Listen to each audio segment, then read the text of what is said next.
welcome back to the Nursing Zone YouTube channel. So in this video, I'm gonna explain a condition called arteriosclerosis. Let's know about this condition. First of all, definition. Arteriosclerosis is a type of vascular disease where the blood vessels carrying oxygen away from the heart arteries become damaged from factors such as high cholesterol, high blood pressure, diabetes, and certain genetic influences. The arteries thicken and become stiff, which can sometimes restrict blood flow to other organs and tissues. That means it is a vascular disorder that affects blood vessels, especially the arteries, causing thickening or hardening of the arteries.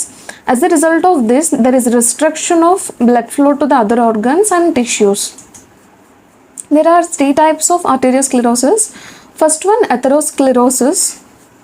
Atherosclerosis is the gradual buildup of plaque in the walls of medium and large arteries. Second one, arteriosclerosis. While atherosclerosis affects medium and large arteries, arteriosclerosis affects small arteries. These are called your arterioles, and they are the connectors between your larger arteries and your capillaries. That means it affects smaller arteries called arterioles, which maintain blood pressure. And the last one, Monkeyberg medial calcific sclerosis. Another name for this condition is medial arterial calcification. It means there is calcium buildup in the middle layer of your arterial wall called tunica media. So in tunica media there is calcium buildup or hardening of the artery. Next one, causes.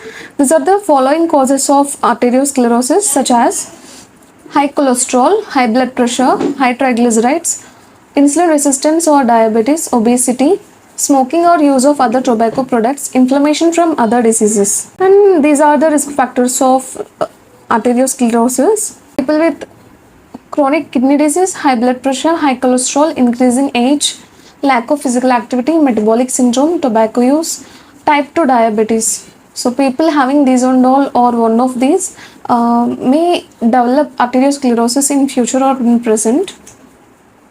Next one, clinical features. How can we know that this is arteriosclerosis? Through these following features in a patient, we can find out whether the patient having arteriosclerosis or not.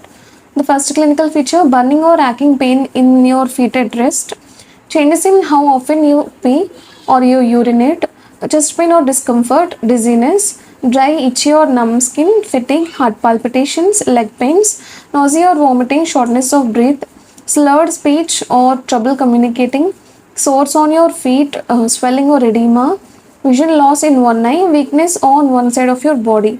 These are the clinical features. And to diagnose this condition, doctors may order the following tests include abdominal ultrasound, angiography, ankle brachial index, carotid ultrasound, chest x-ray, computed tomography scan, echocardiogram, electrocardiogram, and exercise stress test.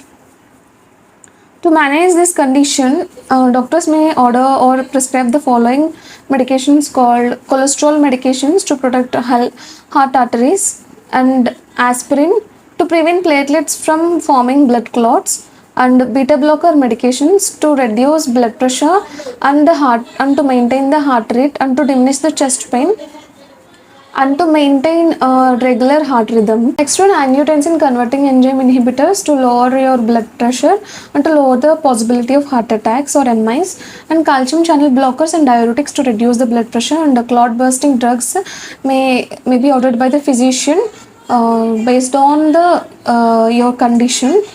If left untreated or it progresses suddenly, we may see the following complications such as aneurysms, carotid artery disease, coronary artery disease, critical limb ischemia, heart attack, kidney failure, mesenteric ischemia, peripheral artery disease, pulmonary embolism, renal artery stenosis, stroke, thrombosis, and transient ischemic attack. And prevention. The best treatment for arteriosclerosis related diseases is prevention. To help keep plaque from accumulating in your arteries, you have to maintain your blood pressure, and you have to manage your risk factors like diabetes, and you should exercise daily or regularly, and you should quit smoking, and you should maintain a healthy diet. This is how you can prevent arteriosclerosis.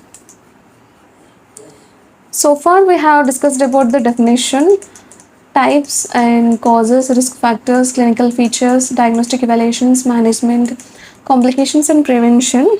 So thanks for watching this video. Do watch other cardiovascular disorders in our channel that were already uploaded. So thank you.